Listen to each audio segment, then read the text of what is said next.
in Mombo, that is in the Mungo Division, Littoral region of Cameroon. Good day, viewers, and thanks for joining us for this edition of the News on Equinox Television. The first part of the news with the French language with you, Julian Babessa. Good day to you. Good day to you, Immaculée Forgoy. Mesdames et messieurs, bon après-midi à tous. Merci de rester fidèles à Equinox Télévision. La gendarmerie nationale tire la sonnette d'alarme. La fausse monnaie est en circulation au Cameroun. Près de 7 millions de francs CFA ont déjà été écoulés. Un pactole de 500 billets de 5 000 francs CFA a été saisi lors de l'interpellation de 2 individus à bord d'une motocyclette à Yaoundé. Le compte rendu dans ce reportage de Gizogo. 2 faux monnayeurs viennent de tomber dans les mailles de la gendarmerie. Un tuyau a permis de leur mettre la main dessus. En date du 18 septembre, aux environs de 13h, j'ai reçu un coup de fil d'un capteur, quelqu'un qui m'informe qu'il y a un jeune homme en provenance de Bafoussam à bord d'une moto qui transporte une marchandise frauduleuse. Il m'a fait la description de la personne et de la moto. Aussitôt, j'ai fait appel au service de contrôle des motos. On m'a fait comprendre que le gars était au niveau des manas. Après mon appel, ils ont mis main sur lui. Le mode opératoire des faux monnayeurs était plutôt bien rodé, comme il explique. J'ai ouvert un snack bar. Maintenant, je voyais à l'ouest, je voyais le petit ici venir là-bas avec ses amis. Il buvait, il jouait, il s'amusait bien. Bon, un jour, il est venu me dire que voilà, j'ai vu comment il faisait. Il me dit que voilà, ils font dans ça. Je lui dis que bon, si vous faites dans ça, j'ai un ami qui a eu à me proposer ça dernièrement quand je voyageais. Loin de leurs affirmations selon lesquelles ils n'auraient écoulé que 2 millions de fausses monnaies, la gendarmerie parle, elle, de plus de 8 millions de fausses monnaies placées en provenance de la région du sud-ouest. Il est passé aux aveux et il nous a fait savoir que c'est un réseau qui date de plusieurs mois et l'usine de fabrication se trouve à Ekok, dans la frontière Cameroun-Nigeria. Et qu'en ce jour, ils ont déjà fait écouler des dizaines de millions à travers, non seulement au pays, mais dans la sous-région. En fin de compte, le voile est levé sur la différence à faire entre un bon billet et un faux. Sur les vrais billets, alors que les faux billets n'ont pas. Quand vous voyez même sur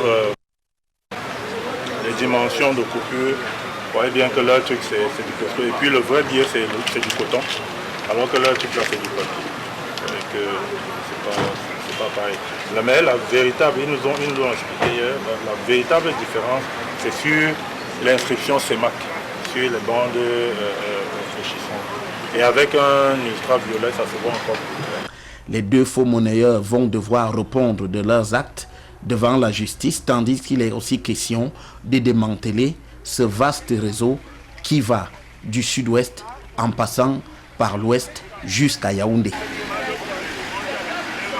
Évoquons à présent le cri de détresse des populations de l'arrondissement de Mombo, c'est dans le département du Mungo.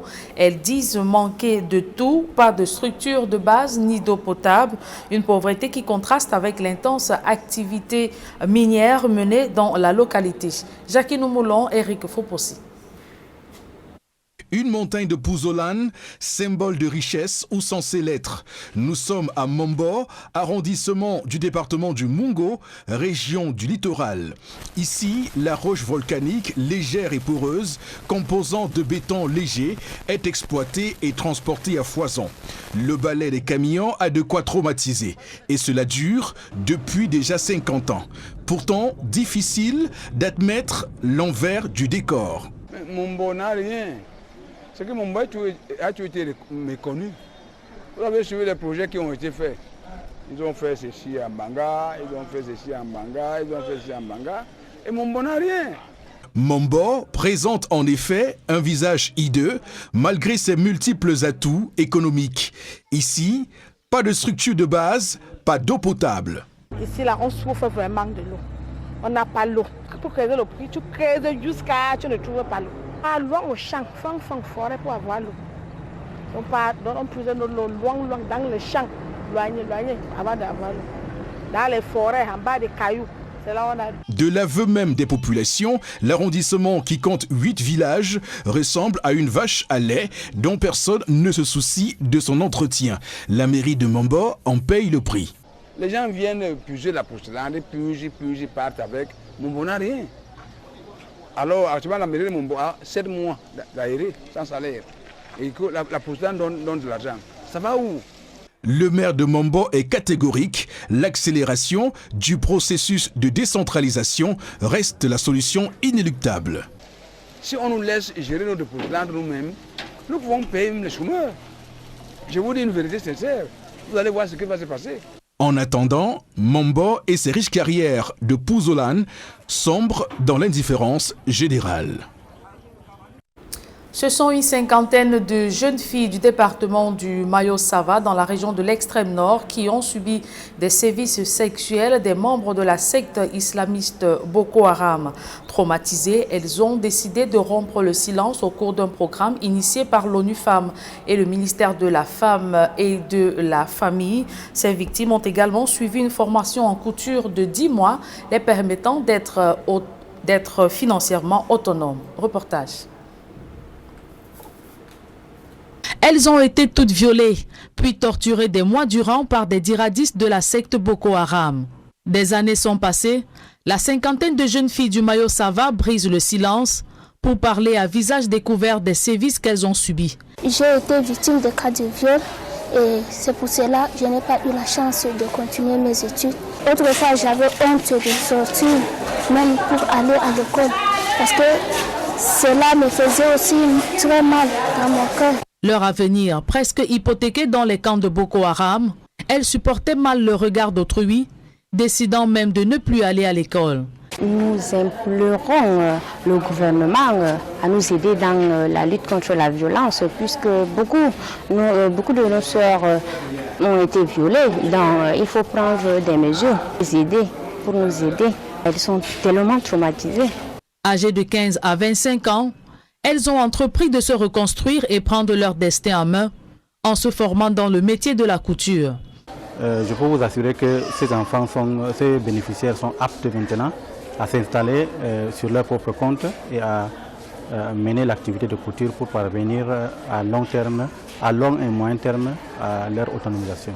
Aujourd'hui, nous avons de l'espoir, surtout avec les 9 mois de formation que nous avions faites ici.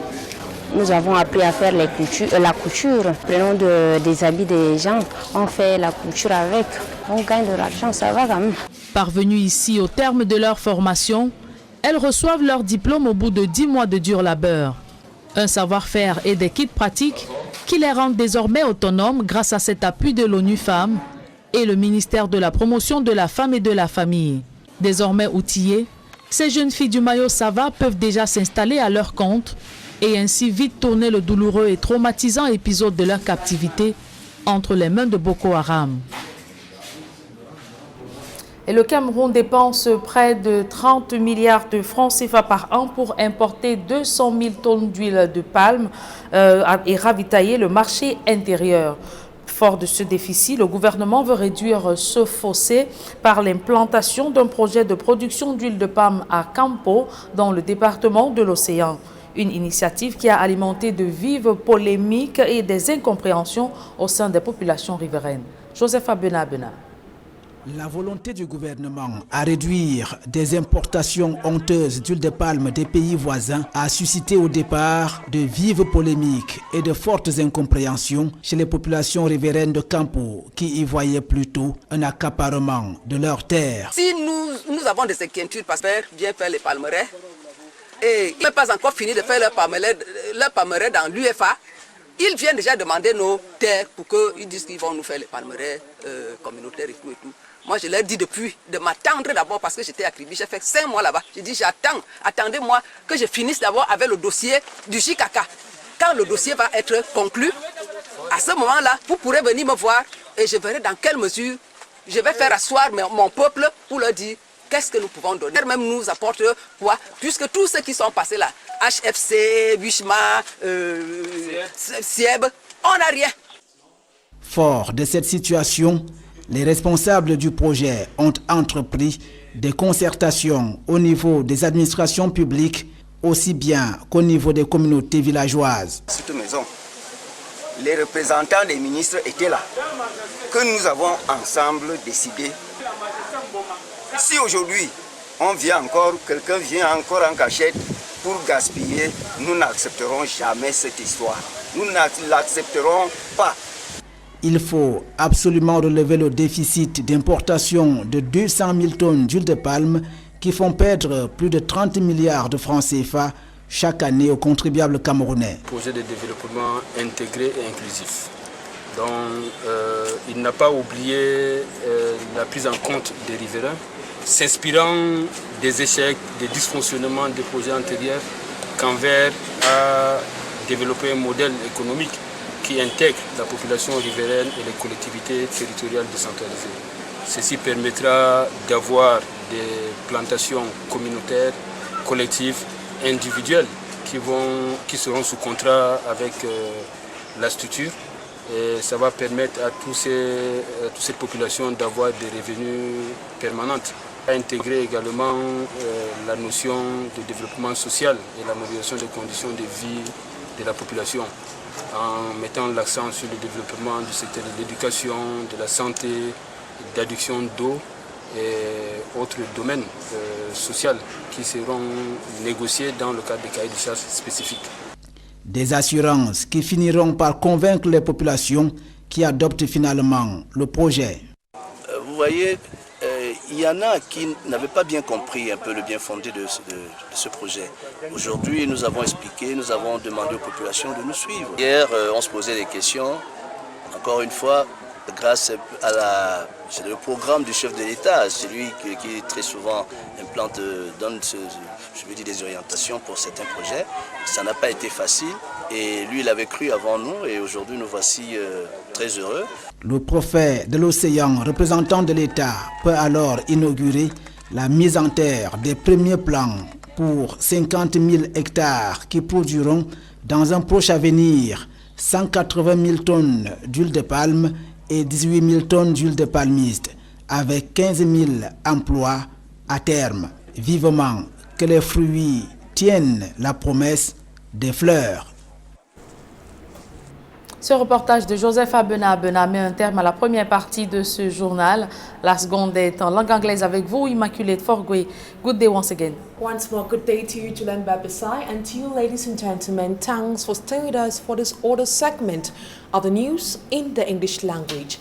Less than 2 weeks to the start of a new academic year in Cameroon, some parents in Douala say they are not ready to send their children to school due to economic hardship. Speaking to a reporter, many of them proposed that the school year be postponed. Fomi Armstrong-Sander reports. With few days to the reopening of schools for a new academic year in Cameroon, bookshops across the city of Douala are not yet witnessing an influx of buyers. Several parents are yet to be seen in bookshops in the quest to get exercise and textbooks for their kids, and many who spoke to us advanced financial difficulties as their major reason. I have over 10 children, and not even one has been registered in school. We are jobless. Our kids are not yet ready because of Corona. Others say banks and financial institutions have been reluctant to grant their requests for financial loans. For now, we are not yet ready for back to school. Our demands for school loans are being delayed by banks and meetings. It's not easy. We even wish that the back to school is postponed for about a month again. A timid back to school atmosphere which is frightening to book dealers who say they spent a lot to purchase the didactic materials. If we are unable to sell, we might just be heading for the prison because we borrowed money to buy our goods. The situation is not different to roadside vendors of school gadgets in Douala. To sell 3 bags in a day is not easy everywhere, whereas we borrowed money for the goods, and the inability to sell is just like prison. They accuse the COVID-19 pandemic as partly responsible for the slow state of affairs. While traders are optimistic that the days ahead will be better, parents are also hopeful that a solution will come from somewhere so they can get their kids successfully back to school on October the 5th, 2020. For me, Armstrong Sanda reporting. In the upcoming report, we are going to be listening to some reactions of the population of Mombo that is located in the Mungo Division, Littoral region of Cameroon. They are decrying the absence of some basic social amenities such as road, electricity, and other important items in their area. Details in this report. Mombo, situated in the Mungo Division, Littoral region of Cameroon, is plagued with enormous developmental challenges. One of the major problems the population is facing is a lack of potable water. Despite the availability of water sources which could be exploited for consumption, the population say they are yet to have access to the precious liquid so as to quench their thirst. We are suffering here in Mombo. Our wells are dry. We have to cover very long distances in order to have access to potable water. Epileptic electricity supply, largely attributed to worn-out poles and fallen electric cables, is another major issue. Unemployment as well cannot be undermined. Mombo has been abandoned. Council workers in Mombo have not been paid for the past 7 months. What are they doing with the taxes paid by the population? A lot of youth in Mombo are jobless. The population of Mombo are calling on competent authorities to address their plights soonest. And on to something else, some rape victims in the Far North region of Cameroon have expressed their worries brought about by militants of the Boko Haram terrorist sect in their area. They are calling on the government to multiply efforts so as to better counter the high rate of sexual violence perpetrated by the terrorist sect Boko Haram. Innocent Aze files in details. They are not solely victims of Boko Haram hostilities, but also rape. J'ai été victime de cas de viol. Cela me faisait aussi très mal dans mon cœur. These victims in the Mayo Sava division say this sexual abuse has brought them trauma, shame, illiteracy, as they believed they will be stigmatized when in school. C'est pour cela que je n'ai pas eu la chance de continuer mes études. Joblessness, being another guest in their homes, has worsened matters. D'autres n'ont pas de moyens aussi. Agricultural and other domestic income-generating activities have been lost in the Boko Haram war. Avant, on faisait des cours de culture, mais là, on a tout perdu. After several years in this unbearable misery and agony, they have today decided to unveil their pain and suffering to government, imploring for fights against the sexual abuse and violence against women as the state military battles the nightmare-bringing sect Boko Haram.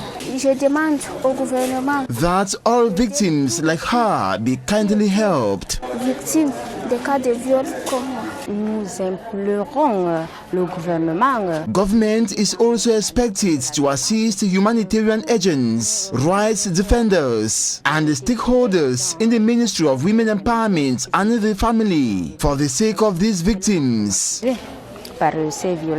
It is thanks to these humanitarian agents that this smile and tears drying ball has been set rolling. An activity like sewing, for instance, has given these women, 50 in number, reason to smile as they will be able to be independent and generate income from sewing. Thanks for the 10 months training, backed up by a sewing diploma. Nous profitons de cette occasion pour adresser nos sincères remerciements à ONU Femmes pour cette initiative salutaire qui va positivement changer notre vie. The trainers believe With this, the rape victims will gradually come out of the trauma. They implore other non-governmental organizations and persons of goodwill to support such initiative, which will bring more of these victims to normal life. And out of Cameroon, Mali's new president has pledged to do everything so that Mali returns to full constitutional legality. He was speaking during his swearing-in ceremony that took place yesterday. Details in this report. Mali's new president, Ba Ndaw, former defense minister, has been sworn into office 5 weeks after the overthrow of Ibrahim Boubacar Keïta.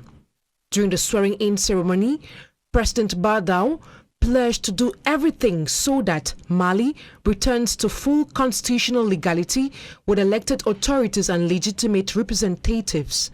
President Ba Ndaw and Colonel Goïta were successfully sworn in before the President of the Supreme Court, Wafi Wadagaye Cissé. The swearing-in ceremony marks the beginning of the transition period of up to 18 months. At the end, general elections will be organized for the return of civilians to head the country. Citing several articles of the Transitional Charter, the country's Supreme Court Attorney General Boya Dembele recalled that this transition should not go on forever. The West African Regional Group, ECOWAS, says it will not lift the sanctions it imposed on Mali after the military coup that took place 5 weeks ago until a civilian prime minister was nominated.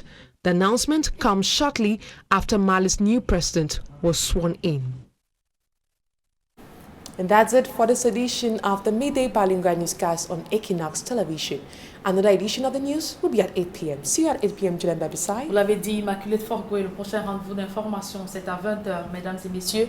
Un rendez-vous à ne surtout pas manquer sur les antennes de la meilleure des télévisions. Bonne suite sur nos programmes.